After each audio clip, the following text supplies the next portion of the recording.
Hello everyone, मैं रवि एक बार फिर से स्वागत करता हूं आपका अपना यूट्यूब चैनल साइंस गुरु रवि में। गाइज, आज की इस वीडियो में बात करने वाले हैं एल्गी अर्थात शैवाल के बारे में। गाइज, आप सभी को पता है, इतिहास गवाह है, एल्गी से चाहे वो रेलवे हो या एसएससी हो, आपकी प्रतियोगी परीक्षाओं में बहुत सारे क्वेश्चन पूछे गए हैं और आगे भी भैया बहुत सारे क्वेश्चन पूछे जाने की संभावना है। गाइज, आज की इस वीडियो में मैं आपको एल्गी की थ्योरी और साथ ही साथ में बेटा वो क्वेश्चन करवाने वाला हूं जो आपसे आपकी प्रतियोगी परीक्षाओं में पूछे जाते हैं। बायोलॉजी का महत्वपूर्ण टॉपिक है बेटा एल्गी। आइए क्लास की शुरुआत करते हैं। हेडिंग लगा लीजिए एल्गी। हेडिंग क्या लगाओगे बेटा? एल्गी अर्थात शैवाल। अब बात आती है कि भैया इस चैप्टर को हम किस तरीके से पढ़ने वाले हैं, तो एक बार वो सुन लीजिए। सबसे पहले इसकी ब्रांच के बारे में बताऊंगा कि एल्गी का अध्ययन विज्ञान की जिस शाखा में किया जाता है उस शाखा को क्या कहा जाता है। उसके बाद में बेटा मैं आपको बताऊंगा कि ये एल्गी किसका उदाहरण है। मैं आपको बता दूं, ये थेलोफाइटा का उदाहरण है। किसका उदाहरण है भैया? थेलोफाइटा का। अब ये थेलोफाइटा क्या है, तो जब बेटा मैं क्लास लूंगा अभी, तब आपको 5 मिनट के बाद में सारी चीजें पता लग जाएगी। उसके बाद में बेटा एल्गी के लक्षणों के बारे में बताऊंगा। लगभग 10 से 12 लक्षण मैं आपको एल्गी यानी कि शैवाल से संबंधित बताने वाला हूं, जहां से प्रत्येक लाइन से आपके प्रतियोगी परीक्षाओं में क्वेश्चन पूछे गए हैं। अभी बस वीडियो को थोड़ी देर 5 मिनट के बाद में देखना बेटा, कितना मजा आएगा क्लास में, बहुत मजा आएगा। फिर मैं आपको शैवालों का उपयोग बताने वाला हूं कि भैया शैवालों का उपयोग एक्चुअली में होता क्या है, इसकी संरचना के बारे में बताऊंगा। उसके बाद में बेटा एल्गी के प्रकार पढ़ने वाले हैं। एल्गी आप सभी को पता है 4 प्रकार की होती है। एक ग्रीन एल्गी होती है, एक ब्राउन एल्गी होती है, एक रेड एल्गी होती है और एक ब्लू ग्रीन एल्गी होती है। इनके उदाहरण मैं आपको पढ़ाने वाला हूं और साथ ही साथ में बेटा मैं आपको ऐसे ऐसे क्वेश्चन करवाने वाला हूं जहां से आज तक आपकी प्रतियोगी परीक्षाओं में डायरेक्ट क्वेश्चन पूछे गए, जैसे कि खाद्य के रूप में कौन सी एल्गी का उपयोग किया जाता है, खाद्य के रूप में, तो वो बताने वाला हूं। अंतरिक्ष यात्रियों का भोजन में कौन सी शैवाल का, कौन सी एल्गी का उपयोग किया जाता है, ये बताने वाला हूं। द्वितीय विश्व युद्ध के दौरान बेटा लोगों ने जो शैवाल खाया था, जो एल्गी खाई थी, उस एल्गी का नाम क्या है। जेल के रूप में किस एल्गी का, माइक्रोबैक्टीरिया, माइक्रोबायोलॉजी में आप ये कह सकते हो कि माइक्रोबायोलॉजी में जेल बनाने के लिए किस शैवाल का उपयोग किया जाता है। प्रकाश संश्लेषण की खोज सबसे पहले बेटा किस एल्गी में की गई थी। सबसे पहले धरती पर लिविंग ऑर्गेनिज्म के रूप में कौन सा शैवाल आया था। तो ये सारे ऐसे क्वेश्चन है बेटा जहां से आपके प्रतियोगी परीक्षाओं में डायरेक्ट क्वेश्चन पूछे जाते हैं, तो इन सभी क्वेश्चनों के बारे में भी हम चर्चा करेंगे। तो चलिए फिर बेटा आज की क्लास की शुरुआत करते हैं। सबसे पहले वो इसके बारे में हम अध्ययन विज्ञान की जिस शाखा में करते हैं, ये बेटा इसके बारे में अध्ययन स्टडी हम विज्ञान की जिस शाखा में करते हैं उस शाखा को क्या कहा जाता है, तो बेटा उस शाखा को कहा जाता है फाइकोलॉजी।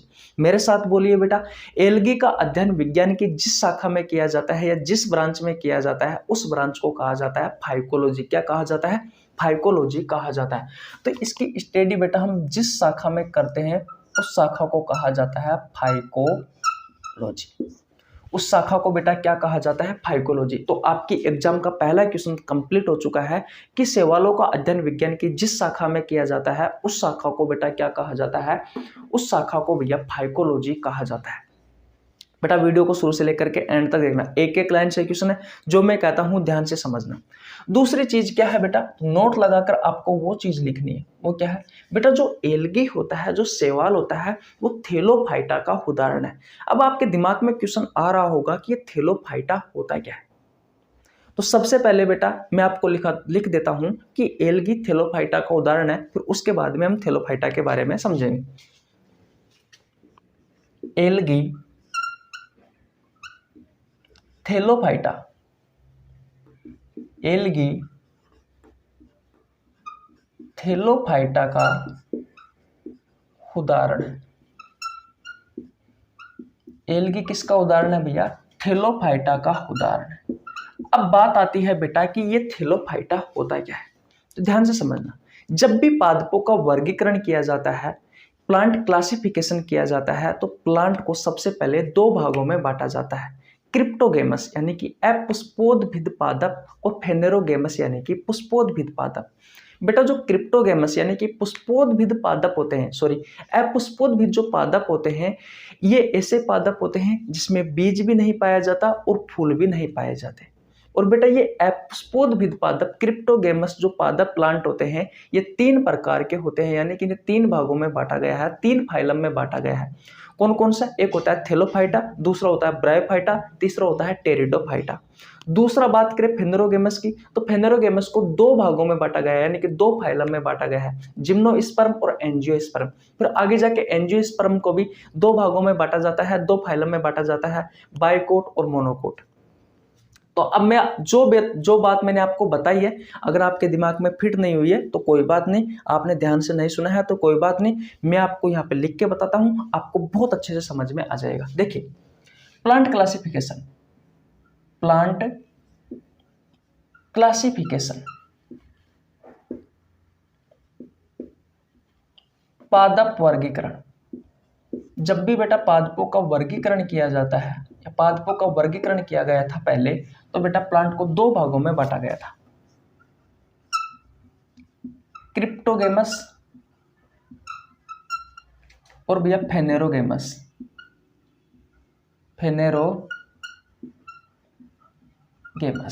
जो क्रिप्टोगेमस है इसे कहा जाता है अपुष्पोद्भिद, और भैया जो फेनेरोगेमस है इसे कहा जाता है पुष्पोद्भिद।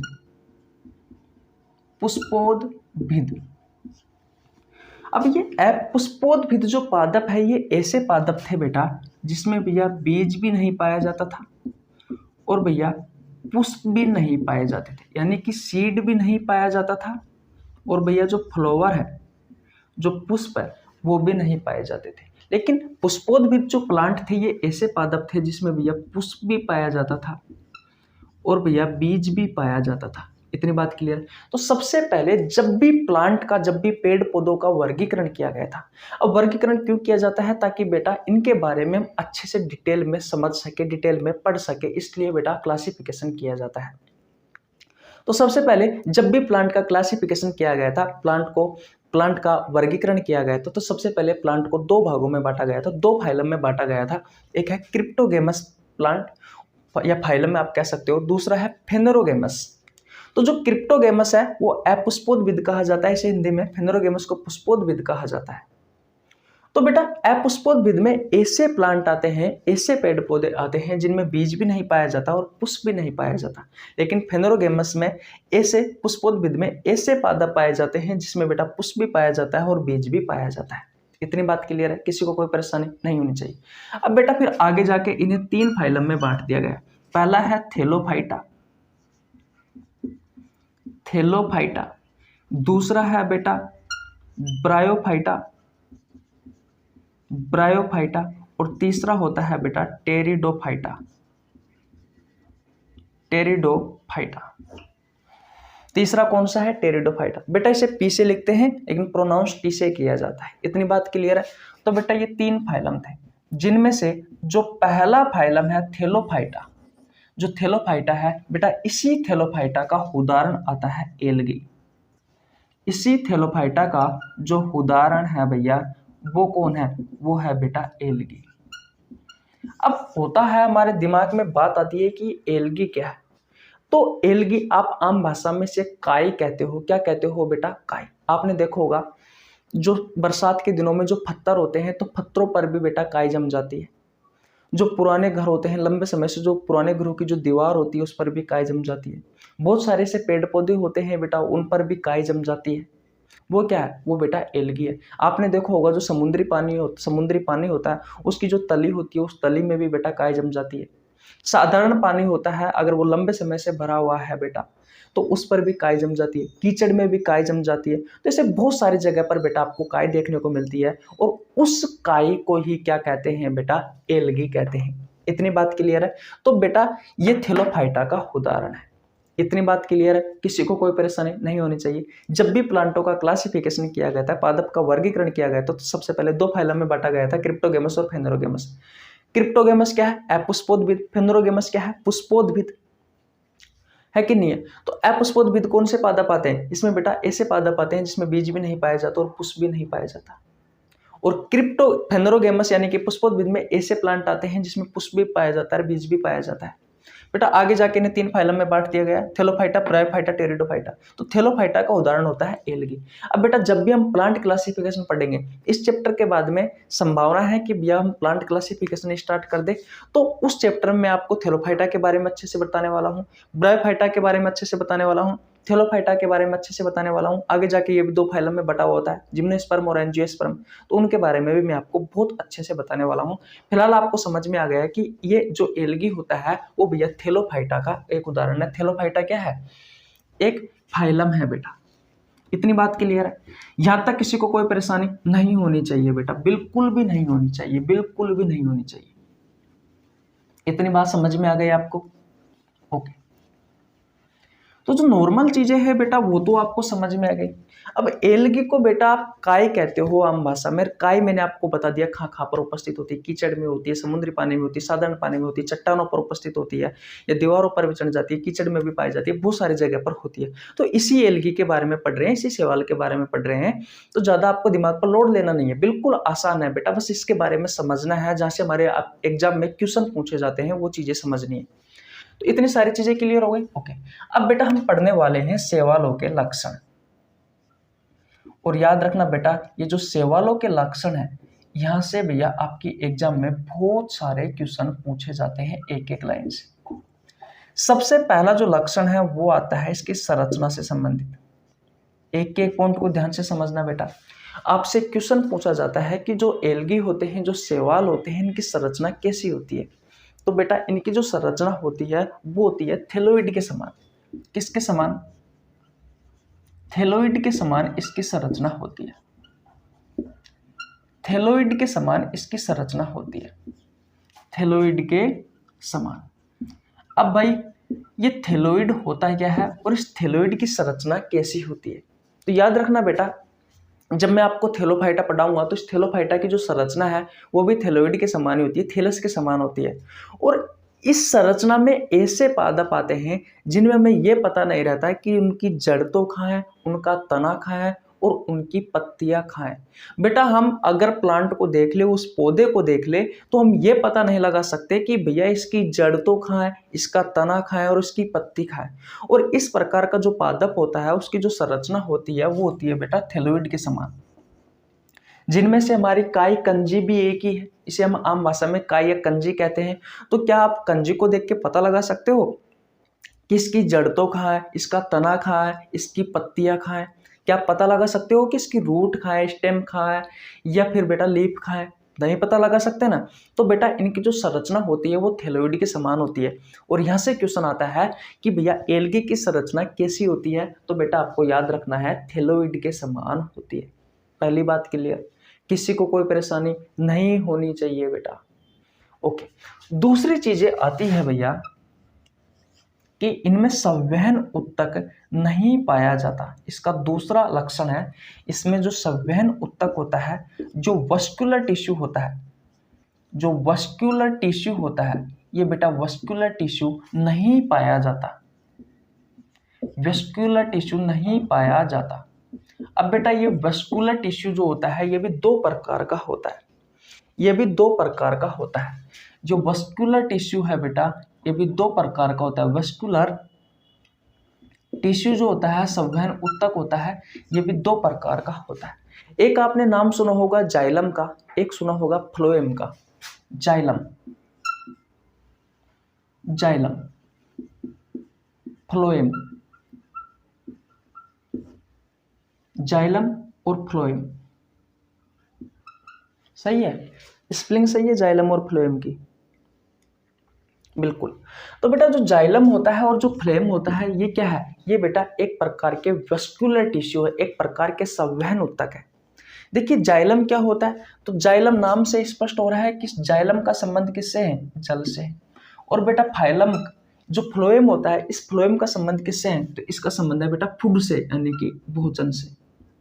बेटा जाइलम एक ऐसा टिश्यू होता है, या मैं कह सकता हूं एक ऐसी डक्ट होती है जो भैया जड़ों से, जो भैया जड़ से इस जल को जो पादप होता है उस पादप के विभिन्न भागों तक पहुंचाने का कार्य करती है। पादप के विभिन्न भागों तक पहुंचाने का कार्य करती है। कौन? ये बेटा जाइलम। मैंने कहा वस्कुलर टिश्यू दो प्रकार का होता है, एक जाइलम और एक फ्लोएम। जो जाइलम होता है वो जल का परिवहन करवाता है, जो फ्लोएम होता है वो भोजन का परिवहन करवाता है। अब आपको पता है जड़ के द्वारा ही जल को अवशोषित किया जाता है, यानी कि अवशोषण किया जाता है। किसका? जल का, जड़ के द्वारा ही। तो बेटा जड़ से जो जल अवशोषण किया गया है उसे पादप के विभिन्न भागों तक पहुंचाने का कार्य जाइलम करता है।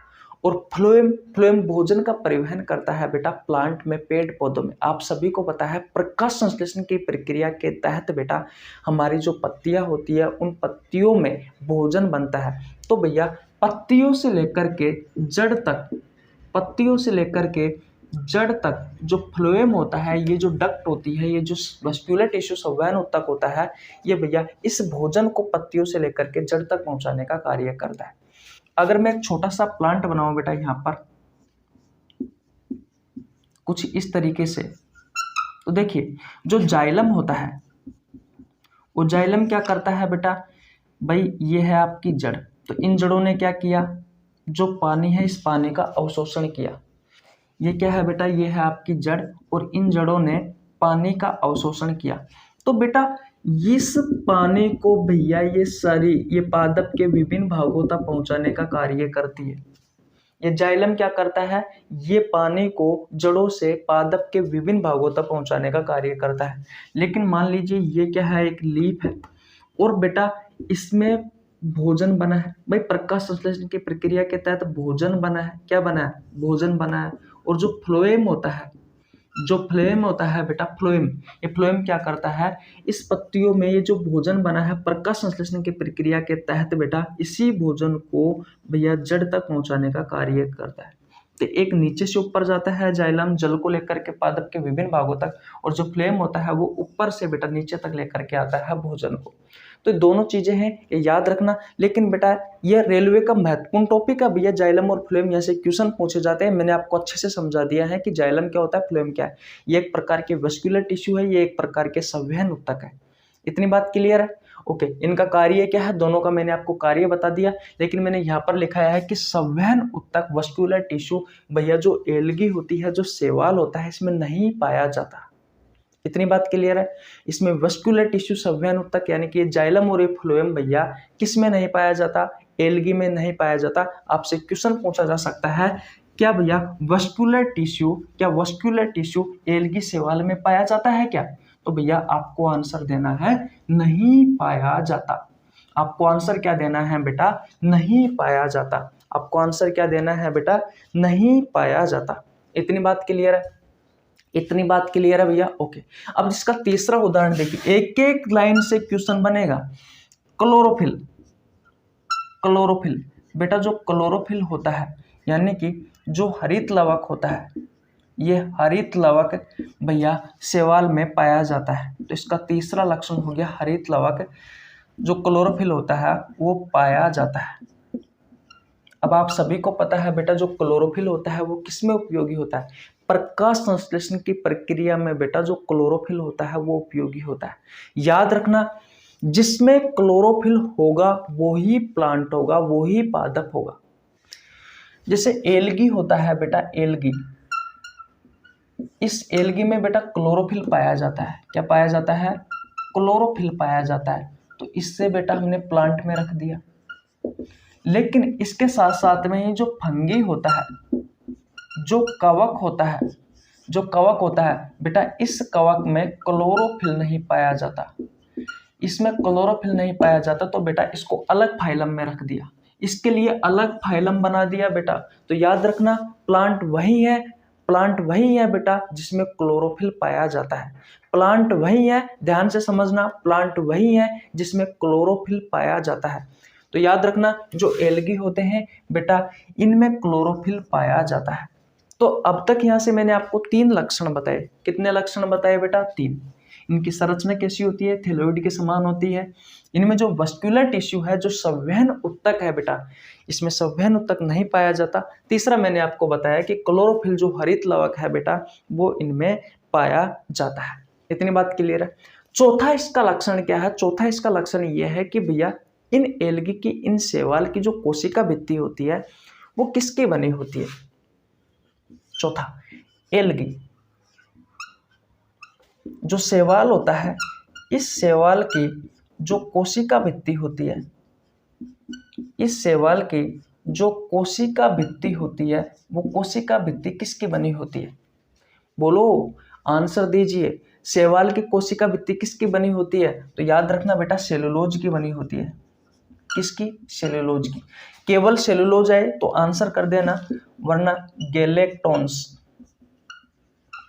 और साथ में कैल्शियम कार्बोनेट, इन तीनों से मिलकर के भैया इसकी सेल वॉल बनी होती है। इसकी सेल वॉल बनी होती है किसकी? हमारे एल्गे की, शैवाल की, कंजी की, काय की। तो स्क्रीनशॉट नहीं लिया है तो स्क्रीनशॉट ले लीजिए। स्क्रीनशॉट ले लिया बेटा आपने? बोलो, स्क्रीनशॉट ले लिया। अब तक मैंने आपको सिर्फ 3-4 चीजें बताई है, ज्यादा चीज नहीं बताई है। अभी तक तो हम बहुत सारी चीज सीखने वाले हैं। हम एल्गी के बारे में पढ़ रहे हैं बेटा, शैवालों के बारे में पढ़ रहे हैं। इसका अध्ययन विज्ञान की जिस शाखा में किया जाता है उस शाखा को फाइकोलॉजी कहा जाता है। एल्गी थैलोफाइटा का उदाहरण है। थैलोफाइटा क्या है मैंने आपको अच्छे से समझा दिया है। उसके बाद में बेटा हमने इसके लक्षण पढ़े कि इसकी संरचना कैसी होती है, तो थैलेडॉइड के समान होती है। ये थैलेडॉइड किस तरीके का होता है मैंने आपको बता दिया, जिसमें हमें यह भी पता नहीं रहता है कि इसकी जड़ तो कहाँ है, तना कहाँ है, पत्ती कहाँ। इसे हम आम भाषा में एल्गी को क्या कहते हैं? कंजी या काई कहते हैं। इसमें बेटा वेस्कुलर टिश्यू यानी कि संवहन उत्तक नहीं पाया जाता, जाइलम और फ्लोएम जैसा कुछ नहीं पाया जाता। क्लोरोफिल इसमें हरित लवक पाया जाता है। आप सभी को पता है प्लांट वही है जिसमें क्लोरोफिल पाया जाता है। और एल्गी जो शैवाल होता है बेटा, इसकी कोशिका भित्ति किसकी बनी होती है? सेल्यूलोज और गैलेक्टोन्स और कैल्शियम कार्बोनेट की बेटा इसकी कोशिका भित्ति बनी होती है। इतनी बात क्लियर है? ओके। पांचवा इसका लक्षण क्या हो सकता है बेटा? ये जो एल्गी होते हैं इसमें प्रकाश संश्लेषण की क्रिया होती है। इसमें बेटा प्रकाश संश्लेषण की क्रिया होती है। प्रकाश, एक एक चीज इंपॉर्टेंट है बेटा, कोई नहीं बताएगा आपको इतना। इसमें प्रकाश संश्लेषण की क्रिया, इसमें प्रकाश संश्लेषण की क्रिया संपन्न होती है, और जिसके तहत बेटा स्वयं अपना भोजन बनाते हैं। ये स्वयं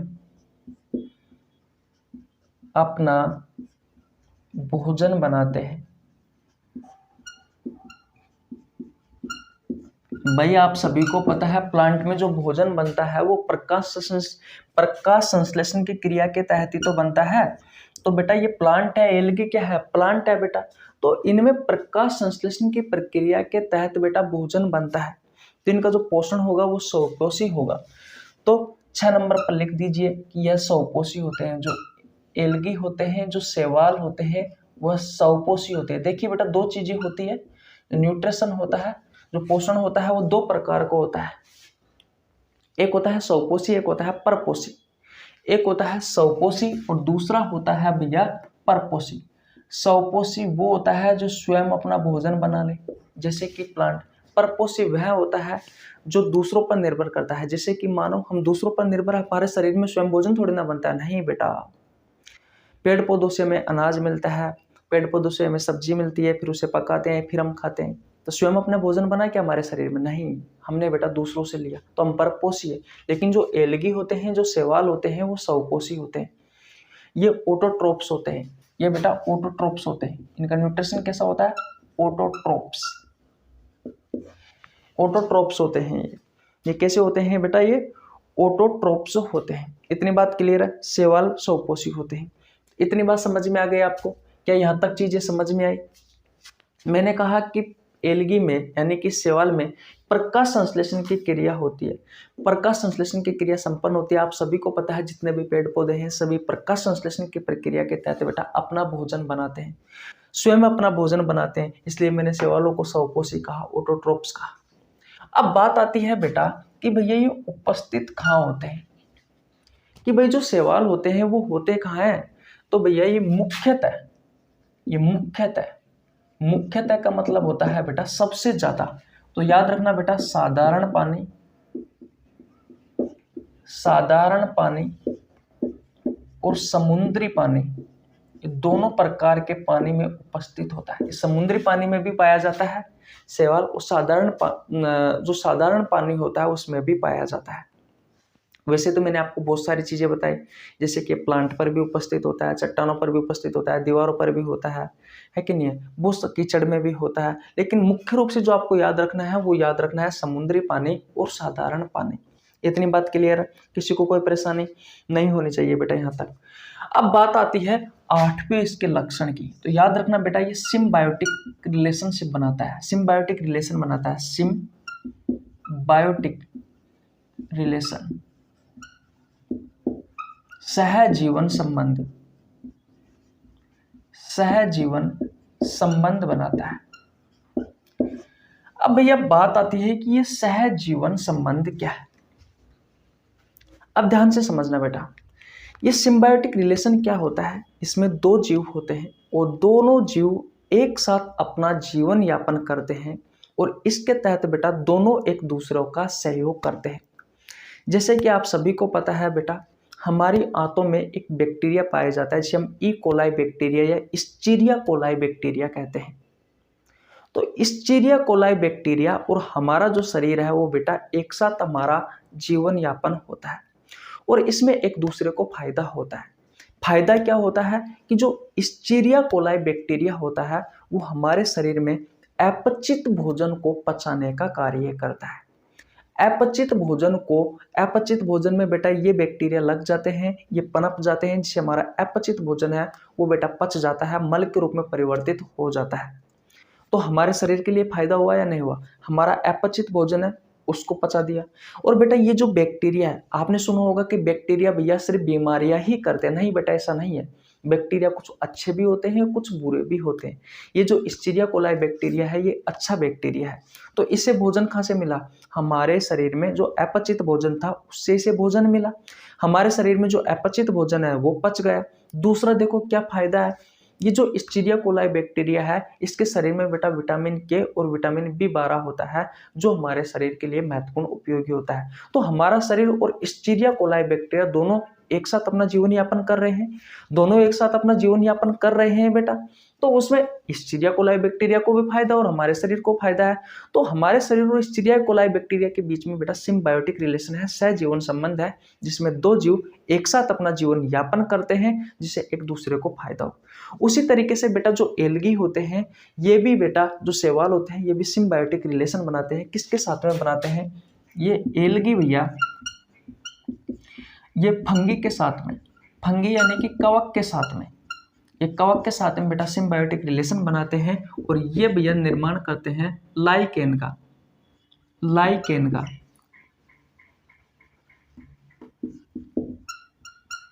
लाइकेन, लाइकेन क्या है, एक बेटा हाइब्रिड प्लांट है जिसका निर्माण बेटा किससे हुआ है, एल्गी और फंगस से।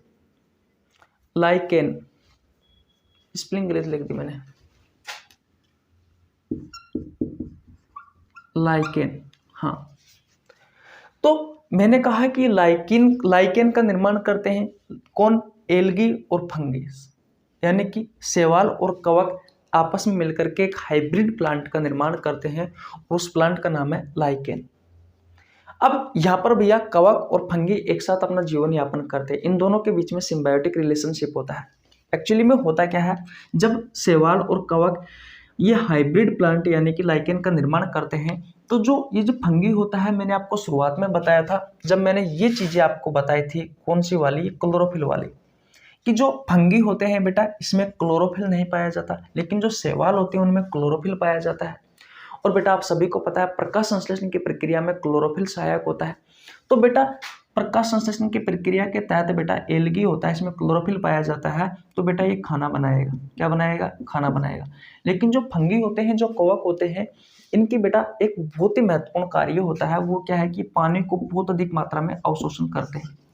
तो यहाँ पर एल्गी को फंगी के द्वारा पानी मिल रहा है, और बेटा यहाँ पर फंगी को एल्गी के द्वारा खाना मिल रहा है। तो ये एक दूसरे के साथ अपना जीवन यापन करते हैं, जिससे एक दूसरे को फायदा होता है, और ये भैया एक हाइब्रिड प्लांट का निर्माण करते हैं, उसका नाम है भैया लाइकेन।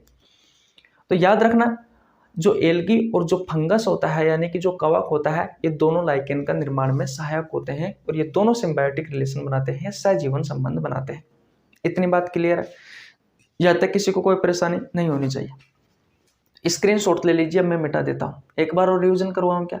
शैवालों का अध्ययन विज्ञान की जिस शाखा में किया जाता है उस शाखा को क्या कहा जाता है? फाइकोलॉजी। ये थैलोफाइटा का उदाहरण है। थैलोफाइटा मैंने आपको बता दिया क्या है। शैवालों के लक्षणों की बात करें तो इसकी संरचना थैलोइड के समान होती है। इसमें वस्कुलर टिश्यू संवहनों तक नहीं पाया जाता। इसमें क्लोरोफिल है वो पाया जाता है। एल्गी जो शैवाल होते हैं उनकी कोशिका भित्ति किसकी होती है? सेलुलोज, गैलेक्टोन्स और कैल्शियम कार्बोनेट की होती है। इसमें प्रकाश संश्लेषण की प्रक्रिया होती है जिसके तहत ये स्वयं अपना भोजन बनाते हैं। इसलिए मैंने शैवालों को क्या कहा? ऑटोट्रोप्स कहा, यानी कि स्वपोषिका। मुख्यतः ये साधारण पानी और समुद्री पानी में रहते हैं। उसके बाद मैंने आपको ये बताया कि सिम्बायोटिक रिलेशन में रहते हैं। कौन कौन? कवक के साथ में कौन रहता है? शैवाल रहता है। और ये दोनों ही हाइब्रिड प्लांट का निर्माण करते हैं। और बेटा यहाँ पर भी एक दूसरे का फायदा है, दोनों ही एक साथ अपना जीवन यापन कर रहे हैं, इसलिए मैंने इसे सिम्बायोटिक रिलेशन कहा, सहजीवन संबंध कहा। इतनी बात क्लियर है? मिटा देता हूँ। अब तक हमारे 8 लक्षण हो चुके हैं। इसके बाद में हम पढ़ने वाले हैं 9 नंबर के लक्षण से। इतनी बात क्लियर है? गाइज मैं वीडियो में आगे बढ़ने से पहले मैं आपको बता दूं, अगर आपको वीडियो अच्छा लग रहा है तो वीडियो को लाइक कर दीजिए, आपके छोटे भाई के लिए प्यारा सा कमेंट कर दीजिए, और अगर आप चैनल पर नए हैं तो चैनल को सब्सक्राइब कर लेना। चैनल को सब्सक्राइब कर लेना, बेल आइकन को प्रेस कर लेना, जिससे आपके पास हमारे वीडियो का नोटिफिकेशन टाइम टू टाइम पहुंच सके। गाइज मैं मेरे बारे में बता देता हूँ, मेरा नाम रवि है। मैं सभी प्रतियोगी परीक्षाओं के लिए बायोलॉजी पढ़ाता हूँ। जो कंटेंट आपको पेड कोर्स में उपलब्ध नहीं होता उससे अच्छा कंटेंट देने की कोशिश करता हूँ। आपको हमारे साथ जुड़ने के लिए 1 रुपये देने की आवश्यकता नहीं है, सिर्फ आपको हमारे चैनल को सब्सक्राइब करना है, बेल आइकन को प्रेस करना है, जिससे आपके पास हमारे वीडियो का नोटिफिकेशन टाइम टू टाइम पहुंच सके। मैंने बायोलॉजी के बहुत सारे चैप्टर करवा रखे हैं, बहुत सारे चैप्टर के एमसीक्यू क्वेश्चन करवा रखे हैं। अगर आपने नहीं देखे हैं तो चैनल पर जाकर जरूर विजिट करें। इतनी बात क्लियर है बेटा? ओके। अब देखिए 8 लक्षण हो गए। 9वां लक्षण आपने सुना होगा, sloth beer. Sloth beer, sloth beer, इसे हिंदी में कहा जाता है बेटा आलसी भालू। ये जो आलसी भालू होता है ये इतना आलसी होता है कि भैया ये लगभग 6-6 महीना, 4-4 महीना, 8-8 महीना तक बेटा एक ही प्लांट पर, किसी पौधे पर जाकर बैठ गया तो वहां पर ही बैठा रहता है। एक जगह पर जाकर बैठ गया तो बेटा वहां पर ही बैठा रहता है। तो इस पर क्या होता है, ये जो एल्गी होते हैं, जो शैवाल होते हैं बेटा, वो जाल बना लेते हैं। इस पर बेटा शैवाल क्या बना लेते हैं? शैवाल जाल बना लेते हैं। तो एक बार आपसे आपके प्रतियोगी परीक्षाओं में ये क्वेश्चन भी पूछा गया था कि जो आलसी भालू होता है उस पर जो शैवाल होते हैं बेटा ये जाल बना लेते हैं। तो पूछा गया था कि वह कौन सा जानवर है जिस पर जो एल्गी होते हैं वो भैया अपना जाल बना लेते हैं? तो वो था बेटा आलसी भालू, स्लोथ बियर। इतनी बात क्लियर है? किसी को कोई परेशानी यहाँ तक नहीं होनी चाहिए। अब बेटा महत्वपूर्ण क्वेश्चन है 10वां, यानी कि इसका महत्वपूर्ण लक्षण है 10वां। क्वेश्चन आता है कि जो शैवाल होते हैं, जो एल्गी होते हैं, इनका जो स्टोरेज फूड है, जो संग्रहित खाना है, पहली बात तो यह है कि संग्रहित खाना को क्या कहते हैं, और दूसरा क्वेश्चन यह है कि संग्रहित खाना प्लांट में यानी कि एल्गी में कहां पर होता है। इतनी बात क्लियर है? लेकिन बेटा संग्रहित खाना जो स्टोरेज फूड है उसके बारे में मैं आपको बता देता हूँ। गाइज आपने एंडोक्राइन सिस्टम वाला चैप्टर पढ़ा होगा, अंतःस्रावी तंत्र वाला चैप्टर पढ़ा होगा। उसमें मैंने आपको इंसुलिन हार्मोन के बारे में पढ़ाया था। इंसुलिन क्या करता है, जब भी हमारे ब्लड में ग्लूकोज की मात्रा अधिक हो जाती है तो बेटा उसे ग्लाइकोजन के रूप में कन्वर्ट कर देता है, यानी कि ग्लूकोज को इंसुलिन हार्मोन ग्लाइकोजन में कन्वर्ट कर देता है।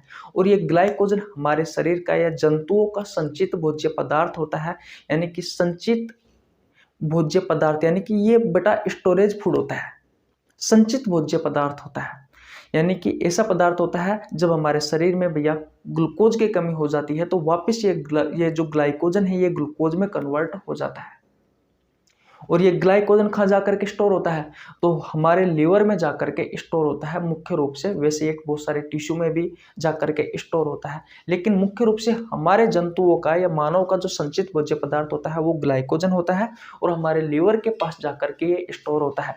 वैसे ही बेटा जो एल्गी होते हैं, जो शैवाल होते हैं, इनका जो संग्रहित खाना होता है, जो संग्रहित खाना होता है वो संग्रहित खाना बेटा, उस संग्रहित खाना को स्टार्च कहा जाता है और ये स्टार्च जड़ में जाकर के इकट्ठा होता है, जड़ में इकट्ठा होता है, जड़ में इकट्ठा होता है।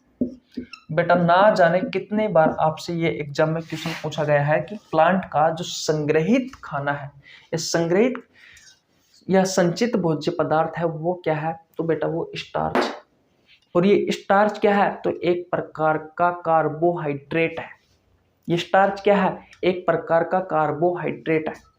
ये स्टार्च क्या है बेटा, ये स्टार्च एक प्रकार का कार्बोहाइड्रेट है। तो बेटा अगर आपसे क्वेश्चन पूछा जाए कि जो शैवालों का संग्रहित खाना है वो क्या है, तो वो स्टार्च है। और ये कहाँ जाकर के स्टोर होता है बेटा, जड़ों में, प्लांट में। प्लांट में बेटा ये जड़ों में जाकर के स्टोर होता है, यानी कि इकट्ठा होता है। इतनी बात आपको समझ में आ गई? बोलो यहाँ तक किसी को कोई परेशानी नहीं होनी चाहिए बेटा। अब बात करते हैं 11वां। इसमें शैवालों में जो प्रजनन होता है बेटा, प्रजनन क्या होता है, सबसे पहले मुझे ये बताओ। अपने जैसे समान जीव का निर्माण करना। सिंपल भाषा में बात करूं तो आदमी के समान नए जीव का निर्माण करता है। भाई आदमी को ही तो जन्म देता है। आदमी जो जन्म देता है बेटा वो अपने जैसे जीव को ही तो जन्म देता है। वैसे ही अपने जैसे जीव का निर्माण करना, अपने जैसे समान जीव का निर्माण करना ही क्या कहलाता है बेटा, प्रजनन कहलाता है। तो इसमें जो प्रजनन होता है बेटा वो फ्रेगमेंटेशन प्रक्रिया के द्वारा होता है। किसके द्वारा, फ्रेगमेंटेशन। इस प्रक्रिया के तहत बेटा शैवालों में क्या होता है, इसे हिंदी में कहा जाता है विखंडन। विखंडन कहा जाता है। तो शैवालों में जो प्रजनन होता है, जो रिप्रोडक्शन होता है बेटा वो फ्रेगमेंटेशन विधि द्वारा होता है, विखंडन विधि द्वारा होता है। अब बात आती है कि विखंडन विधि होता है क्या है। तो मान लीजिए कोई प्लांट है, उस प्लांट का कोई हिस्सा टूटकर बेटा जमीन पर जा गिरा, तो उसी प्लांट के टूटे हुए हिस्से से नए जीव का निर्माण होना, नए प्लांट का निर्माण होना, वो बेटा जो प्रक्रिया होती है वो होती है फ्रेगमेंटेशन। तो इसी फ्रेगमेंटेशन विधि द्वारा भैया शैवालों में प्रजनन होता है। ये भी इम्पोर्टेंट है बेटा, आपसे क्वेश्चन पूछा जा सकता है कि भैया जो शैवाल होते हैं उन शैवालों में प्रजनन की क्रिया कौन सी होती है, तो फ्रेगमेंटेशन की प्रक्रिया होती है। फ्रेगमेंटेशन की प्रक्रिया के तहत बेटा शैवाल होते हैं वो प्रजनन करते हैं, वो रिप्रोडक्शन करते हैं अपना। तो बोलो ये सारी चीजें आपको क्लियर हुई? देखो एक एक चीज को बेटा मैं आपको बहुत अच्छे से पढ़ा रहा हूँ और यहाँ से आपके प्रतियोगी परीक्षाओं में बेटा बहुत सारे क्वेश्चन पूछे जाते हैं। इतनी बात क्लियर है? किसी को कोई परेशानी यहाँ तक? अब मैं मिटा दूं भैया? ओके, किसी को कोई परेशानी नहीं होनी चाहिए बेटा। अब हम शैवालों के उपयोग के बारे में बात करते हैं कि भैया शैवालों का उपयोग क्या है। मिटा दूं क्या?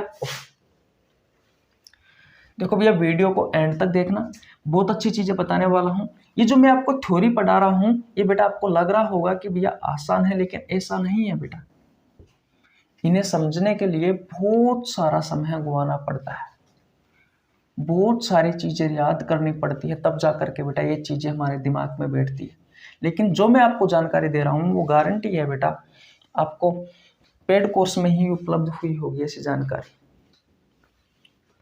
अब बात करते हैं बेटा शैवालों के उपयोग की।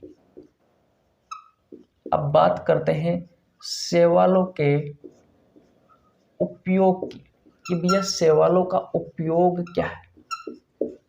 तो पहला उपयोग तो यह है कि बेटा हमें ऑक्सीजन मिलती है, ये ऑक्सीजन देता है। अरे ऑक्सीजन देता है या नहीं देता? प्रकाश संश्लेषण की प्रक्रिया के तहत बेटा हमें ऑक्सीजन मिलती है नहीं मिलती? आपको पता है वातावरण से तो कार्बन डाइऑक्साइड ली जाती है, जड़ के द्वारा जमीन से जल लिया जाता है। प्रकाश संश्लेषण की प्रक्रिया के तहत सनलाइट और क्लोरोफिल की उपस्थिति में बेटा C6H12O6 ग्लूकोज का निर्माण होता है, जो कि एक प्रकार का भोजन है पादपों का। और बात करें जल, कुछ मात्रा में जल, और बेटा हमें क्या मिलती है, हमें ऑक्सीजन देता है। हमें ये ऑक्सीजन देता है, ये ऑक्सीजन मिलती है भैया। तो प्रकाश संश्लेषण की प्रक्रिया के तहत बेटा हमें जो शैवाल होते हैं, एल्गी होते हैं, वो ऑक्सीजन देते हैं, क्योंकि बेटा प्रकाश संश्लेषण की प्रक्रिया इसमें होती है, क्लोरोफिल इसमें पाया जाता है। तो जब ये रिएक्शन होगी, प्रकाश संश्लेषण की क्रिया होगी, तो बेटा हमें इससे ऑक्सीजन मिलेगी या नहीं मिलेगी? ये वातावरण से तो कार्बन डाइऑक्साइड लेते हैं, जड़ से जल लेते हैं, सूर्य के प्रकाश और क्लोरोफिल की उपस्थिति में ग्लूकोज का निर्माण करते हैं और बेटा कुछ मात्रा में जल का त्याग करते हैं और ऑक्सीजन का त्याग करते हैं। तो यहाँ से ऑक्सीजन मिली या नहीं मिली? बिल्कुल मिली बेटा। तो एक उपयोग तो इसका ये हो गया। दूसरा उपयोग क्या है? कार्बन डाइऑक्साइड का स्थिरीकरण। स्थिरीकरण, अब ये स्थिरीकरण का मतलब क्या है? तो भैया वातावरण में, हमारे वातावरण में ये कार्बन डाइऑक्साइड की मात्रा को संतुलन बनाए रखने का कार्य करते हैं। कौन? एल्गी, शैवाल। अरे भाई ये बताओ, प्रकाश संश्लेषण की प्रक्रिया में इन्होंने ऑक्सीजन का उपयोग लिया या नहीं लिया? ये क्या होता है? वातावरण में कार्बन डाइऑक्साइड की मात्रा को ना तो ज्यादा होने देता है ना ही कम होने देता है, यानी कि इसका स्थिरीकरण बनाए रखने का कार्य करता है। तो बेटा ये भी हमारे लिए फायदा है। इतनी बात क्लियर है। और याद रखना बेटा, तीसरा इसका उपयोग होता है कि जो शैवाल होते हैं, इस शैवाल को बेटा फूड के रूप में उपयोग किया जाता है, यानी कि खाने के रूप में इनका उपयोग किया जाता है। इनका उपयोग किया जाता है। अब बेटा क्यों किया जाता है खाने के रूप में? सबसे पहले हमारे दिमाग में ये क्वेश्चन आना चाहिए। एक्चुअली में होता क्या है बेटा, ये जो शैवाल होते हैं इसमें बहुत अधिक मात्रा में प्रोटीन पाई जाती है। इसमें बेटा बहुत अधिक मात्रा में क्या पाई जाती है? इसमें बहुत अधिक मात्रा में प्रोटीन पाई जाती है। क्या पाई जाती है बेटा? इसमें बहुत अधिक मात्रा में प्रोटीन पाई जाती है। इसलिए बेटा आपने सुना होगा कि जो अंतरिक्ष यात्री होते हैं बेटा, वो खाना नहीं लेके जाते, टिप्पण नहीं लेके जाते बेटा, वो शैवाल लेके जाते हैं। तो अंतरिक्ष यात्रियों का भोजन किस शैवाल को कहा गया है? तो बेटा उसका नाम है क्लोरेला। जो क्लोरेला शैवाल है बेटा, ये क्लोरेला एल्गी है। ये एल्गी अंतरिक्ष यात्रियों का भोजन है। ये अंतरिक्ष यात्रियों का भोजन है। और बेटा द्वितीय विश्व युद्ध के दौरान ही इस क्लोरेला एल्गी का सेवन किया गया था भैया लोगों के द्वारा। तो स्क्रीनशॉट ले लीजिए, एक बार और समझाता हूं। ले लिया स्क्रीनशॉट? ओके। देखिए भैया एक बार और ध्यान से समझना, मैं क्या कह रहा हूं, ध्यान से समझना। शैवालों के हम उपयोग के बारे में बात कर रहे हैं, तो सबसे पहले हमें ऑक्सीजन मिलती है इससे। बिल्कुल भैया, प्रकाश संश्लेषण की प्रक्रिया के तहत बेटा कुछ मात्रा में ये पानी निकालते हैं और भैया ऑक्सीजन का त्याग करते हैं। आप सभी को पता है हमारे लिए ऑक्सीजन कितनी उपयोगी है। दूसरा इसका कार्य क्या है? कार्बन डाइऑक्साइड का स्थिरीकरण। ये वातावरण में बेटा कार्बन डाइऑक्साइड की मात्रा को संतुलन बनाए रखने का कार्य करते हैं। ना तो ये कार्बन डाइऑक्साइड को ज़्यादा होने देते हैं ना ही कम होने देते हैं। आप सभी को पता है बेटा कार्बन डाइऑक्साइड होती है वो नुकसानदायक होती है हमारे लिए। तो ये कार्बन डाइऑक्साइड का संतुलन बनाए रखने का कार्य करता है। तीसरा इसका कार्य होता है कि जो शैवाल होते हैं उन्हें फूड के रूप में उपयोग किया जाता है। बेटा क्यों किया जाता है? क्योंकि इसमें प्रोटीन बहुत अधिक मात्रा में पाई जाती है शैवालों में। और बेटा जब भी अंतरिक्ष यात्री अंतरिक्ष में जाते हैं तो अपने साथ में बेटा खाना नहीं लेके जाते, वो बेटा एल्गी लेकर के जाते हैं। क्योंकि भैया इस एल्गी में बहुत अधिक मात्रा में क्या पाई जाती है? प्रोटीन पाई जाती है। तो कौन सी प्रोटीन है बेटा? कौन सी एल्गी है वो जो अंतरिक्ष यात्रियों के भोजन में उपयोग की जाती है? वो है बेटा क्लोरेला एल्गी। और द्वितीय विश्व युद्ध के दौरान बेटा लोगों के पास खाने को नहीं था, तो उन्होंने भैया एल्गी का सेवन किया था। उन्होंने बहुत अधिक मात्रा में शैवालों का उपयोग किया गया था जिंदा रहने के लिए। क्या करे भाई, भूखा मरता है इंसान, क्या करे। और शैवाल इसलिए कहाए जाते थे क्योंकि भैया उनके शरीर में प्रोटीन की पूर्ति हो सके। इतनी बात क्लियर है? इतनी बात क्लियर है बेटा, किसी को कोई परेशानी नहीं होनी चाहिए। अब देखिए भैया चौथा इसका कार्य बताता हूं। जो माइक्रोबायोलॉजी होती है, उस माइक्रोबायोलॉजी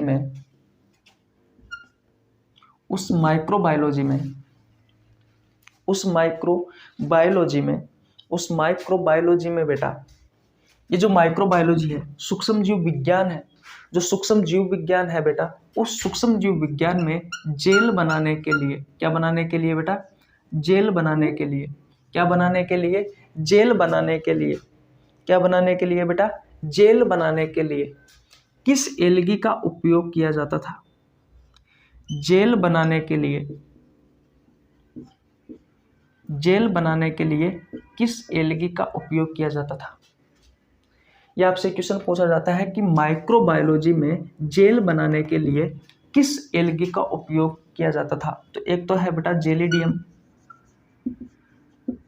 जेलिडियम एल्गी, और दूसरी कौन सी है? ग्रेसिलेरिया। दूसरी होती है भैया ग्रेसी लेरिया एल्गी। ग्रेसिलेरिया एल्गी और जेलिडियम एल्गी, ये दोनों एल्गी का उपयोग बेटा माइक्रोबायोलॉजी में, सूक्ष्म जीव विज्ञान में जेल बनाने में उपयोग किया जाता है। अब आपके दिमाग में क्वेश्चन आ रहा होगा कि भैया सूक्ष्म जीव विज्ञान में इस जेल का क्या उपयोग है, इस जेल का क्या महत्व है। तो बेटा मैं आपको बता दूं, ये जो जेल होती है, ये जो जेल होती है, सबसे पहले इस जेल का नाम सुन लीजिए, अगार अगार जेल, अगार अगार जेल। और ये अगार अगार जेल होती है, ये बेटा बैक्टीरिया जो होते हैं, बैक्टीरिया जो वायरस होते हैं, इन बैक्टीरिया वायरस को पनपाने के लिए बैक्टीरिया में वायरस को पनपाने के लिए इस जेल का उपयोग किया जाता है। इसको पनपाने के लिए बेटा किसका उपयोग किया जाता है, इस जेल का उपयोग किया जाता है। और ये जेल माइक्रोबायोलॉजी में, माइक्रो सूक्ष्म जीव विज्ञान में बेटा इस जेल को बनाने के लिए एल्गी का उपयोग किया जाता है। और वो एल्गी कौन सी, एक तो है जेलिडियम एल्गी, एक है जेलिडियम एल्गी और दूसरी है भैया ग्रेसिलेरिया एल्गी। दूसरी कौन सी है, ग्रेसिलेरिया एल्गी है। तो ये याद रखना है बेटा, जेलिडियम एल्गी और ग्रेसिलेरिया एल्गी, दोनों ही एल्गी का उपयोग बेटा माइक्रोबायोलॉजी में जेल बनाने में किया जाता है। और ये जेल बैक्टीरिया में वायरस को पनपाने में सहायक होती है। और इस जेल का नाम क्या है, तो अगार अगार जेल है। क्या है भैया, अगार अगार जेल है। तो किसी को कोई परेशानी यहाँ तक, किसी को कोई परेशानी यहाँ तक नहीं होनी चाहिए। इतनी बात क्लियर हो गई भैया, बोलो इतनी बात क्लियर है? ओके। अब बेटा बात आती है कि भैया जो प्रकाश संश्लेषण है, जो प्रकाश संश्लेषण की क्रिया है, इस प्रकाश संश्लेषण की क्रिया की खोज सबसे पहले किस एल्गी में की गई थी। तो मैं यह लिख देता हूं कि प्रकाश संश्लेषण की क्रिया की खोज, प्रकाश संश्लेषण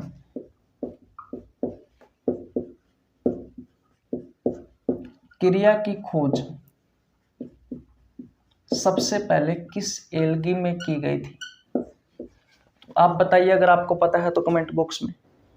एक है बेटा वोलोनिया एल्गी, एक तो है भैया वोलोनिया एल्गी, वोलोनिया एल्गी, और दूसरा होता है भैया, दूसरा होता है क्लोरेला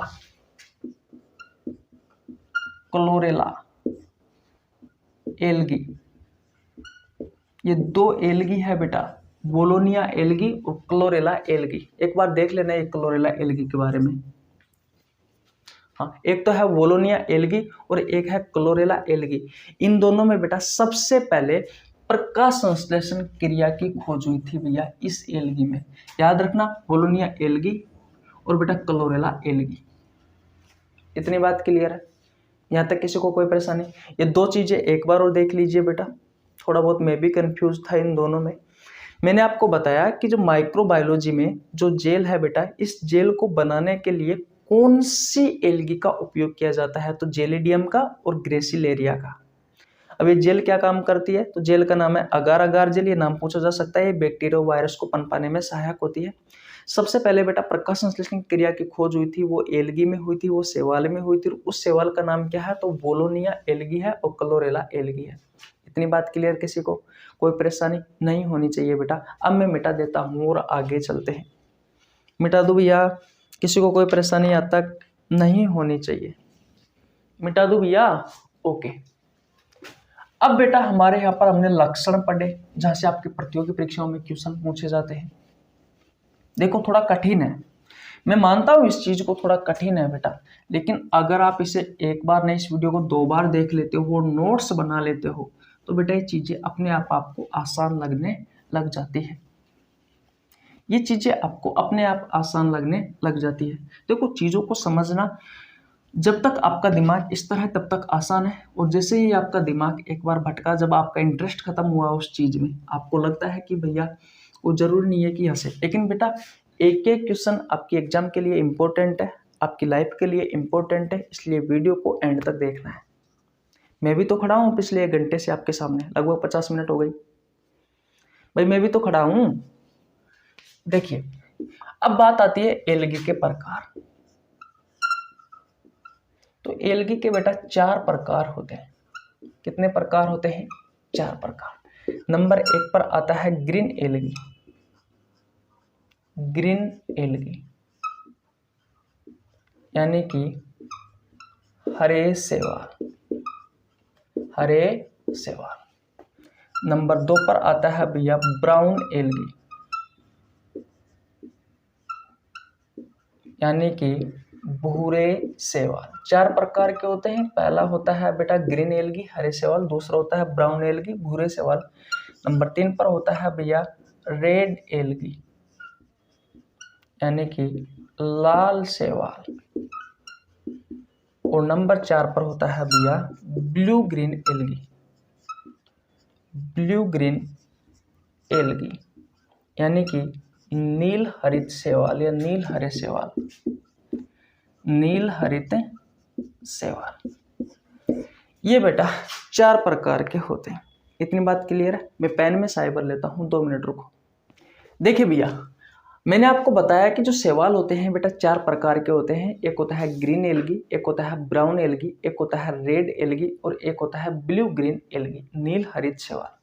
तो आइए एक एक के बारे में चर्चा करते हैं। बेटा ध्यान से समझना है क्योंकि यहाँ से आपके एग्जाम में क्वेश्चन पूछे जाते हैं। पहला कौन सा है? ग्रीन एल्गी है। ग्रीन एल्गी आपसे क्वेश्चन पूछा जाता है कि जो ग्रीन एल्गी होता है उसका रंग कैसा होता है? तो इसका रंग होता है हरा।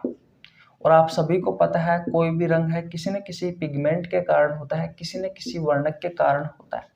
तो इसमें भैया क्लोरोफिल पाया जाता है, क्लोरोफिल पिगमेंट पाया जाता है। इसी क्लोरोफिल पिगमेंट के कारण बेटा ये जो ग्रीन एल्गी होते हैं इनका रंग हरा होता है। और इसमें क्लोरोफिल 2 प्रकार का पाया जाता है, क्लोरोफिल ए और क्लोरोफिल बी पाया जाता है। लेकिन बेटा याद रखना इसको एक अन्य नाम से भी जाना जाता है भैया। किसको? इस ग्रीन एल्गी को। वो अन्य नाम क्या है? तो वो अन्य नाम आता है बेटा क्लोरोफाइसी।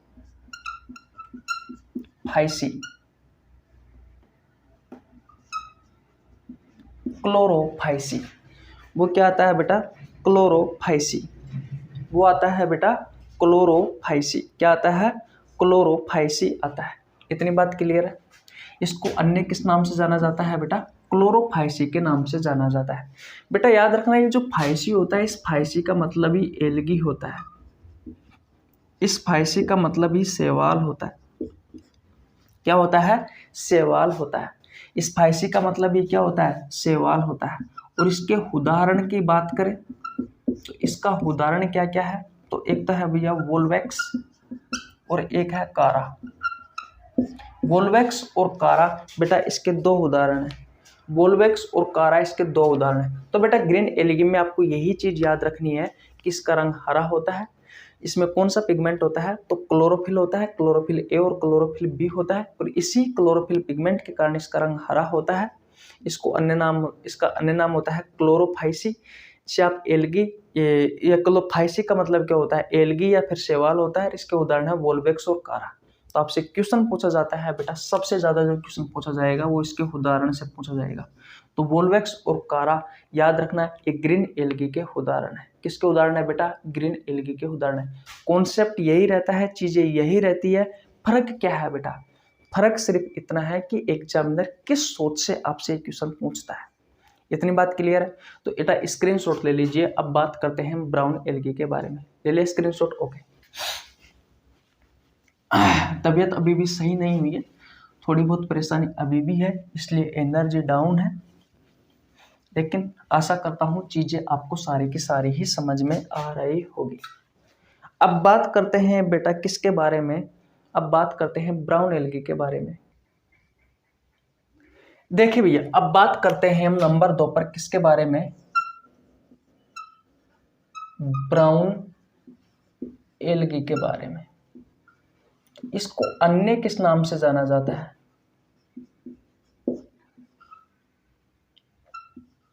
तो फियोफाइसी। फियोफाइसी के नाम से जाना जाता है बेटा। इसे किस नाम से जाना जाता है? फियोफाइसी। फियोफाइसी के नाम से जाना जाता है। इसे बेटा फियोफाइसी के नाम से जाना, जैसे क्लोरोफाइसी के नाम से जाना गया था ना बेटा किसे, इस ग्रीन एल्गी को, वैसे ही इसे फियोफाइसी के नाम से जाना जाता है। किसे बेटा, इस ब्राउन एल्गी को। ओके, बात करते हैं इसका रंग कैसा होता है, तो ब्राउन होता है। कैसा होता है, ब्राउन होता है। किस पिगमेंट के कारण होता है, तो ये होता है बेटा फाइको जेंथिन के कारण होता है। किसके कारण होता है भैया, फाइकोजेंथिन के कारण होता है। ये फाइकोजेंथिन नाम का एक पिगमेंट होता है जिसके कारण बेटा इसका ब्राउन रंग होता है, और इसको अन्य किस नाम से जाना जाता है, फियोफाइसी के नाम से जाना जाता है। फाइसी का मतलब क्या होता है, एल्गी होता है, शैवाल होता है। इतनी बात क्लियर है। इसमें बेटा क्लोरोफिल, इसमें कौन सा क्लोरोफिल पाया जाता है ब्राउन एल्गी में, इसमें बेटा क्लोरोफिल ए और क्लोरोफिल सी पाया जाता है। इसमें क्लोरोफिल ए और क्लोरोफिल सी पाया जाता है। और इसका उदाहरण क्या है, तो लेमिनेरिया, इसका उदाहरण है भैया लेमिनेरिया। इसका उदाहरण क्या है, लेमिनेरिया है। तो बोलो, इतनी बात आपको समझ में आ गई। मैं नंबर 2 पर किसकी बात कर रहा हूँ बेटा, ब्राउन एल्गी के बारे में बात कर रहा हूँ। इसका अन्य नाम क्या है, तो फियोफाइसी है। इसका रंग ब्राउन होता है। किस पिगमेंट के कारण होता है, तो बेटा फाइकोजेंथिन के कारण होता है। इसमें क्लोरोफिल ए और क्लोरोफिल सी पाया जाता है। क्लोरोफिल सी में बेटा ये पिगमेंट अधिक मात्रा में होता है, कौन सा, फाइकोजेंथिन, और इसी फाइकोजेंथिन के कारण बेटा इसका रंग ब्राउन होता है। और इसका उदाहरण लेमिनेरिया है। जैसे कि पिछले बेटा ग्रीन एल्गी का वोल्वेक्स और कारा था, उसी तरीके से इसका ब्राउन एल्गी का उदाहरण कौन सा है, लेमिनेरिया है। तो ये चीजें बेटा आपको याद होना जरूरी है। आपसे क्वेश्चन पूछा जा सकता है बेटा कि भैया फियोफाइसी का निम्न में से कौन सा उदाहरण है। अब फियोफाइसी नाम आ गया वहीं भैया, ये मान लीजिए कि स्टूडेंट की हवा खिसक जाती है। फियोफाइसी किसका अन्य नाम है बेटा, किसका दूसरा नाम है, तो ब्राउन एल्गी का। ब्राउन एल्गी का आपसे उदाहरण पूछा है तो लेमिनेरिया है। ठीक है, इसमें बेटा क्लोरोफिल ए और क्लोरोफिल सी पाया जाता है। इसमें पिगमेंट पूछा जा सकता है बेटा आपसे कि भैया जो फियोफाइसी है उसका ब्राउन रंग होता है वो किस पिगमेंट के कारण होता है, तो बेटा फाइकोजेंथिन के कारण होता है। इस तरीके से कोई सा भी एग्जामिनर आपसे घुमा फिरा कर क्वेश्चन पूछ सकता है। तो दूसरा समझ में आ गया, स्क्रीनशॉट ले लीजिए भैया, मिटा दो। ओके, अब बात करते हैं बेटा हम किसमें, अब बात करते हैं हम रेड एल्गी के बारे में। किसके बारे में भैया, रेड एल्गी के बारे में बात करते हैं, यानी कि लाल शैवाल के बारे में बात करते हैं। देखिए भैया, नंबर 3 पर आता है भैया हमारा रेड एल्गी। सबसे पहले इसका अन्य नाम क्या है, तो अन्य नाम बेटा आपको याद रखना है। इसका अन्य नाम होता है रेडोफाइसी। रेडोफाइसी बेटा इसका अन्य नाम होता है। रेडोफाइसी इसका अन्य नाम होता है रेडोफाइसी। इसका रंग कैसा होता है बेटा, तो इसका रंग आप सभी को पता है, रेड होता है, यानी कि लाल होता है। किस पिगमेंट के कारण होता है, ये क्वेश्चन इंपॉर्टेंट है बेटा, ये पिगमेंट वाली बात तो याद रखना बेटा, फाइकोइरिथ्रिन के कारण होता है। फाइकोइरिथ्रिन के कारण होता है। किसके कारण होता है बेटा, फाइकोइरिथ्रिन के कारण होता है। फाइकोइरिथ्रिन के कारण होता है।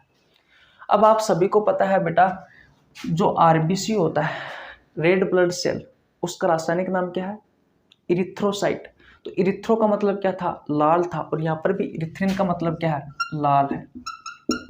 क्या है, लाल। तो याद रखना बेटा, फाइकोइरिथ्रिन ये एक पिगमेंट है जिसके कारण बेटा रेड एल्गी का लाल रंग होता है। और बेटा इसमें पाया जाता है क्लोरोफिल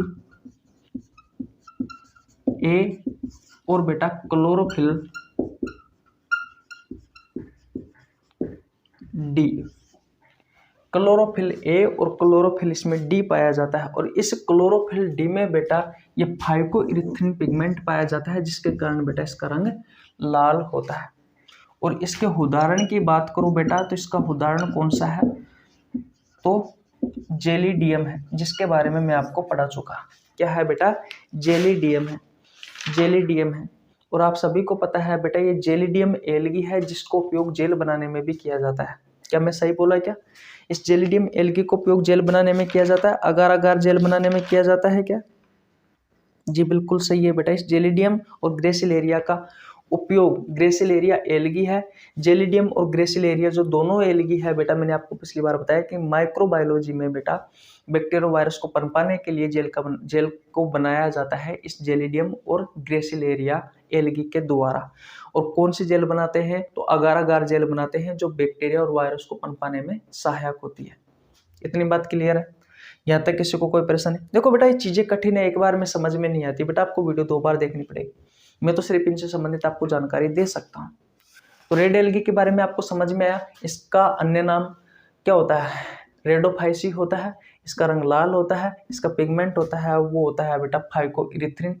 इरिथ्रिन का मतलब लाल होता है। क्लोरोफिल ए और क्लोरोफिल डी पाया जाता है। क्लोरोफिल डी में ये फाइकोइरिथ्रिन ज्यादा मात्रा में पाया जाता है, जिसके कारण इसका रंग लाल होता है। इसका उदाहरण है जेलिडियम। और नंबर 4 पर हमारा बचा है बेटा कौन सा? स्क्रीनशॉट ले लीजिए। और नंबर 4 पर हमारा बचा है बेटा ब्लू ग्रीन एल्गी। कौन सा? ब्लू ग्रीन एल्गी के बाद में बेटा ये एल्गी वाली जानकारी आपकी समाप्त हो जाएगी। ये एल्गी वाला चैप्टर समाप्त हो जाएगा। तो नंबर 4 पर जो आता है बेटा वो कौन सा आता है? नंबर 4 पर आता है भैया ब्लू ग्रीन एल्गी। देखिए भैया, अब बात करते हैं नंबर 4 पर ब्लू ग्रीन एल्गी की। ब्लू ग्रीन एल्गी, नील हरित शैवाल। नील हरित शैवाल बेटा, सबसे पहले क्वेश्चन पूछा जाता है कि इसका अन्य नाम क्या है? तो इसका अन्य नाम होता है बेटा साइनोफाइसी। क्या नाम होता है? साइनोफाइसी। और इसका रंग कैसा होता है? तो आप सभी को पता है इसका रंग होता है ब्लू ग्रीन। किस पिगमेंट के कारण होता है? तो फाइकोसिएनिन।